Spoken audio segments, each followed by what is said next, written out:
Si, s'il vous plaît. Combien je mets? 2. Je prends 2 sacs.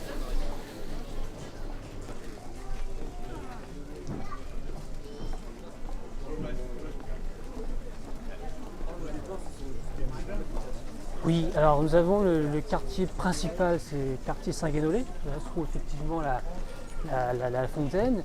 Et puis à la périphérie s'installent les artisans, hein, les voiliers, les tonneliers, parce qu'il fallait effectivement pour exporter le poisson, et bien des tonneaux.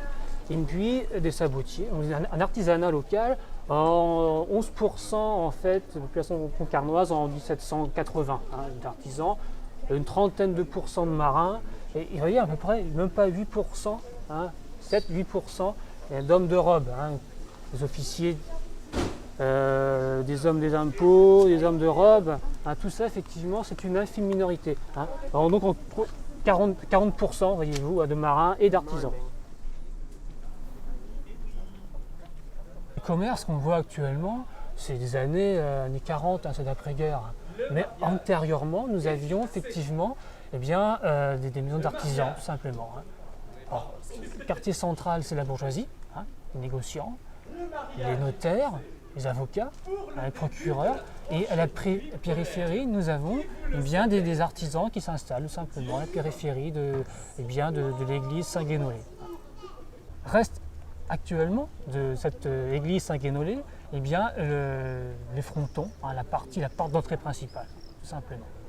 Et puis destruction des bâtiments qui arrivaient jusqu'au niveau des palissades, hein, voyez-vous, donc il y a presque une bonne quinzaine de mètres, 20 mètres qui ont été, je dirais, détruits.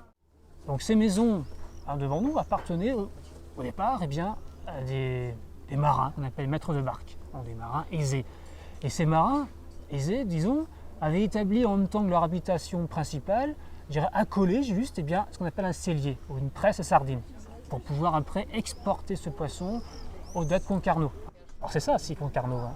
Il ne faut pas l'oublier, les faubourgs, la cité intramuros, c'est un mélange d'odeurs, de saveurs. Hein. Les odeurs de poisson qui effectivement, pressé, n'est pas toujours agréable, surtout en été.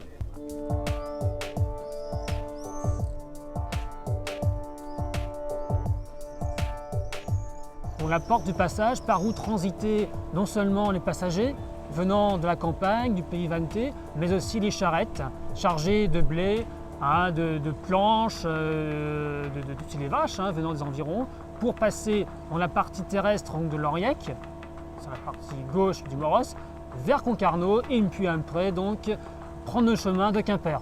Le bac du passage est aussi un lien essentiel, vous voyez, hein, surtout au jour de marché, hein, pour éviter de se garer en ville et confronter à des soucis, je dirais, de place, et bien aux gens de passer directement de la rive gauche du Moros à la rive droite et ainsi passer en ville close et faire leurs emplettes en ville durant l'été. Donc c'est aussi un cadre charmant, hein. Le bac est aussi quelque chose de convivial, hein. Des passeurs extrêmement charmants, agréables, qui fait que le public passe 3 minutes de plaisir durant l'été, voire durant l'hiver.